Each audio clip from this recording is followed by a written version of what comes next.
The Kakatiya dynasty rose from a regional power in the Deccan into one of the most recognizable political stories in South Indian history, because it combined temple culture, fortification, military ambition, and a dramatic final collapse. Their story begins with a world of local chiefs, shifting loyalties, and control over land and water. In the Deccan, power did not simply sit in a palace. It was measured by who could organize people and defend territory. Warangal became the heart of that power. The city was not only a capital, it was a statement that the Kakatiyas were no longer a minor house but a dynasty building institutions, symbols, and scale. A dynasty survives when it can turn territory into administration. The Kakatiyas invested in tanks, temples, roads, and local revenue networks, because rule in this region depended on both engineering and loyalty. That focus on water was strategic. Reservoirs and tanks made farming more stable, and stable farming meant taxes, armies, and influence. Power in the Deccan was as much about water management as it was about war. The Kakatiyas also understood ritual politics. Temples were not just places of devotion. They were public centers that tied dynasty, landscape, and divine legitimacy together in a way everyone could see. The thousand-pillar temple at Hanamkonda captures that mix beautifully. It is famous because architecture there feels deliberate, precise, and ceremonial, as if stone itself had been asked to speak in a royal voice. Kakatiya art did not hide its confidence. The carvings, gateways, and proportions suggest a court that wanted to be remembered, not merely obeyed. In a visual culture, monuments are a form of argument. The dynasty's rise is usually associated with earlier rulers who consolidated authority and expanded control over local chiefs. The pattern is familiar in history: first you secure the region, then you give it a name, then you make the name feel inevitable. What makes the Kakatiya story especially compelling is that it is not just a tale of kings. It eventually becomes a tale of queenship too, which changes the emotional and political texture of the dynasty.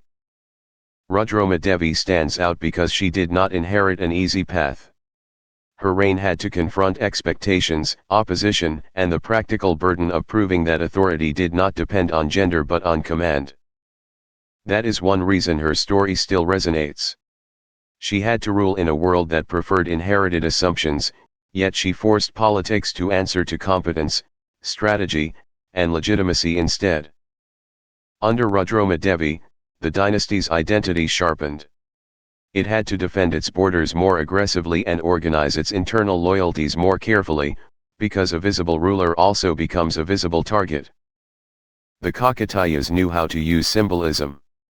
Coins, seals, inscriptions, and temple patronage all helped turn local rule into public memory, and public memory is often the most durable technology of power. Warangal's famous gate structures show that military design and civic pride could merge. A fortress can be defensive, but it can also be theatrical, showing visitors that they are entering a world with confidence and order. That confidence mattered because the Deccan was never isolated. It was connected to larger trade routes, rival kingdoms, and a wider political map in which alliances could shift as quickly as seasons. The dynasty's strength came from balancing local autonomy and central authority. That balance is hard to maintain, and history repeatedly shows how quickly a state can lose momentum if the center cannot keep its network aligned. By the time Prataparudra became the final great Kakatiya ruler, the external pressure had changed dramatically.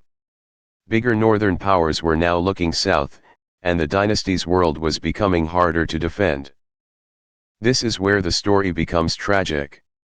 A dynasty that mastered regional power had to face forces on a larger scale, and scale can overwhelm even a sophisticated state when the political weather turns against it.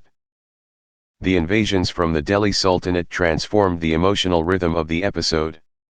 Suddenly, fortifications, rituals, and local pride were not enough to stop a machine of conquest moving with new intensity. Malik Kafur's campaigns are remembered because they marked the moment when the wider subcontinent entered a sharper phase of conflict. The Kakatiyas were not just losing a battle, they were confronting a new scale of war. The fall of Warangal did not erase the dynasty's importance. Instead, it turned Kakatiya architecture, irrigation, and political memory into a kind of afterlife that later generations could still touch and study. That afterlife matters. Civilizations often survive their governments.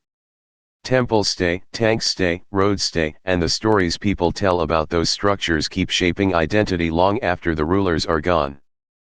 The Kakatiyas also left behind a regional visual language that feels unmistakably alive. Their stonework is not remote or abstract. It feels practical, proud, and deeply rooted in the terrain that shaped them. That rootedness is one reason the story still travels well on video. There are forts, temples, water tanks, inscriptions, kings, queens, and ruins, all of which give the viewer a strong sense of place. Kakatiya history also reminds us that regional dynasties often built the foundations later empires inherited. Even when they fell, they left behind the administrative habits and monumental landscapes that came next. In that sense, the dynasty's end is not a clean ending. It is more like a transfer of power through ruins, memory, and architecture, which is one of history's most common and most overlooked patterns. The best stories about rise and fall are never only about collapse. They are also about the systems that made collapse meaningful, because falling only matters when the thing falling was once built with real intelligence. For the Kakatiyas, intelligence meant water control, temple patronage, local alliances, and a willingness to make stone do political work. That combination is why their memory still feels unusually vivid. Rudramadevi also helps make the dynasty memorable because she opens a different doorway into South Indian history, one where queenship is not decorative but operational, public, and politically serious. Rudrama's reign also shows why political history cannot be reduced to kings and battles. Authority had to be performed through titles, inscriptions, temples, waterworks, and the daily cooperation of communities. Prataparudra's final struggle adds the last layer. The dynasty did not vanish in one instant. Pressure accumulated through revenue, defense, alliances, succession, and the campaigns of larger powers. Its surviving tanks, temples, gates, and inscriptions record both confidence and strain. The end of Kakatiya rule is therefore not a clean fall from a perfect golden age, but a sequence in which political reach became harder to maintain. The strongest evidence for the Kakatiyas is often quiet: tanks, gateways, inscriptions, sculpture, coins, and settlement patterns. Together they show how authority reached beyond the court into water management, ritual, defense, and local administration. Rudramadevi's reign is historically important, but later celebration can smooth away opposition and uncertainty.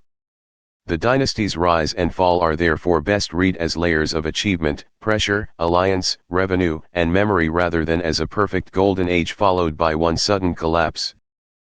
The Kakatiya legacy survives in working landscapes and repaired monuments, where water, stone, and memory still reveal how a regional power organized everyday life.